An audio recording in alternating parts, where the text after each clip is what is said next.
Donc moi, je questionne quand même le leurre médiatique, des fois nous-mêmes on le transporte, etc., de la réponse technique standardisée qui répondrait à tout.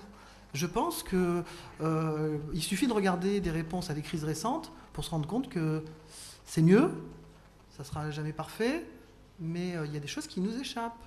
Et après qu'on les questionne, c'est autre chose. Qu'on soit en interaction avec l'État, c'est une nécessité. Des fois on travaille avec des acteurs avec lesquels on n'est pas habitué parce qu'ils ont des moyens logistiques en catastrophe naturelle, ça peut se poser comme question. En situation de conflit, c'est plus complexe quand même, parce que prendre parti au conflit, c'est pas l'accès aux victimes. Et potentiellement, c'est mettre des gens de côté dans la possibilité de leur porter secours.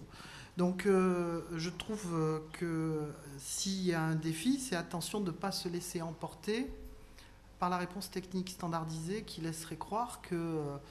je sais pas, moi je fais des parallèles avec l'hôpital public en France aussi, dans le travail qu'on fait à Médecins du Monde vis-à-vis des populations pauvres. Et on peut se poser des questions sur certains processus standardisés vis-à-vis de populations dans l'accès aux soins et ce qu'ils génèrent.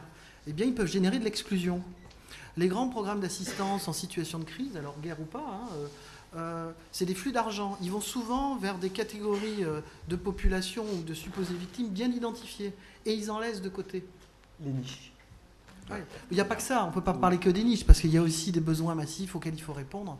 Et bien heureusement, le CICR et d'autres le font. Mais quand même, je trouve qu'à force de vouloir étendre les mandats, les ONG se mettent en danger potentiellement. On ne peut pas tout faire, on ne sait pas tout faire. Très bien. On ne sait pas tout faire. On va rester provisoirement sur cette réflexion. Il est 19h, donc c'est la fin de notre 5 à 7. Je remercie tous les intervenants. Et si vous m'y autorisez, une petite page de publicité avec l'URD qui organise en partenariat avec la mairie de Paris le mardi 26 avril dans les salons de l'Hôtel de Ville un débat qui ressemble pas mal au nôtre et qui va le poursuivre.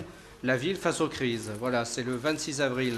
Et je vous donne rendez-vous alors pour la 13e édition du 5 à 7. Eh bien, ça sera le jeudi 12 mai. Voilà, retenez la date déjà. Je vous remercie. Bonne soirée. S'il y en a qui en veulent des petites annonces, il y en a ici.